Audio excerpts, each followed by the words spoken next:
waƙa kamar yadda wasu da yawa ba su ji wannan waƙa ba.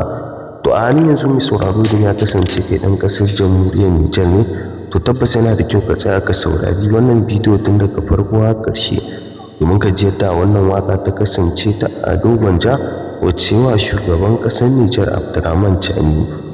Amma mai sauraro kafin mu kawo maka cikakken bayani muna roƙonka idan ya kasance wannan shine shigowarka channel ɗin nan ta farko, muna roƙonka da ka dangwala mana alamar subscribing kamar haka.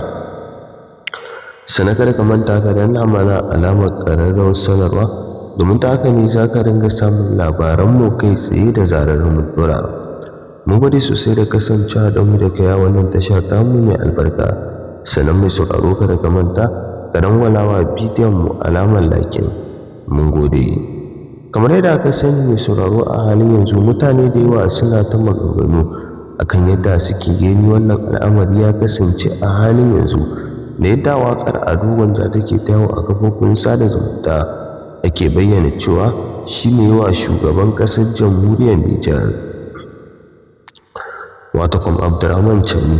Babu shakka yanzu haka mutanen ƙasar jamhuriyar Nijar a kodayaushe burinsu shine su ga cewa wani fasihin mawaƙi kuma shahararre a duniya ya fito yi wa shugaban ƙasar Nijar ɗin waƙa da wuri za ka ga ana tarbarsa, kamar yadda mutane da yawa sun yi mamaki akan yadda Ado Gwanja ya waƙe shugaban ƙasar Nijar wato kuma Abdurrahman Chani da ita ma kanta ƙasar jamhuriyar Nijar ɗin gaba ɗaya.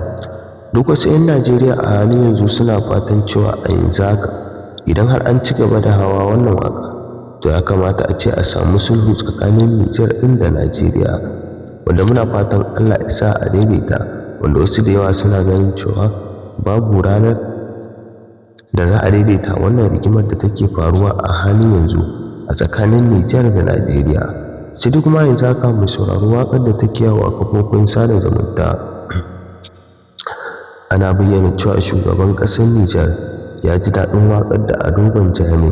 To waƙar da take yawo a kafofin sada zumunta ba ita ce asalin waƙar da ya ba, kamar yadda a yanzu haka dai akwai waƙar da mawaƙi Ado Gwanja ya wa shugaban ƙasar Nijar ɗin, wanda a yanzu haka waƙar take tashi a social media. Kuma kai ma mai sauraro a halin yanzu na san cewa za ka fito ka bayyana ra'ayinka kuma ka ba da shawarwari akan wannan al'amari da yake faruwa a halin yanzu, domin mutane da yawa suna ta maganganu akan abin da yake faruwa a halin yanzu. A yanzu haka mai sauraro me za ka iya cewa dangane da yadda ka ji waƙar da Ado Gwanja yau shugaban ƙasar Nijar wato kuma Abdurrahman Chani, wanda wannan waƙa idan har ya je ƙasar Nijar ya yi wasa to tabbas wannan waƙa da ita yake buɗewa. Haka zalika kuma mutane da yawa suna alfahari da wannan waƙa a yanzu haka. Muna fata Allah ya ci gaba da kawo mana ci gaba a ƙasashen mu, amin. Kuma Allah ya kawo mana kasuwanci mai albarka, amin summa amin. A yanzu haka mai sauraro me za ka iya cewa dangane da yadda ka saurari wannan labarai a halin yanzu?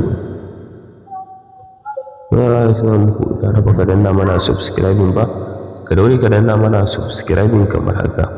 Sannan ka danna mana alamar ƙararrawar sanarwa domin ta haka ne za ka ringa samun labaranmu da zarar mun ɗora. Mun gode sosai da kasancewa da mu da kai a wannan tasha tamu mai albarka.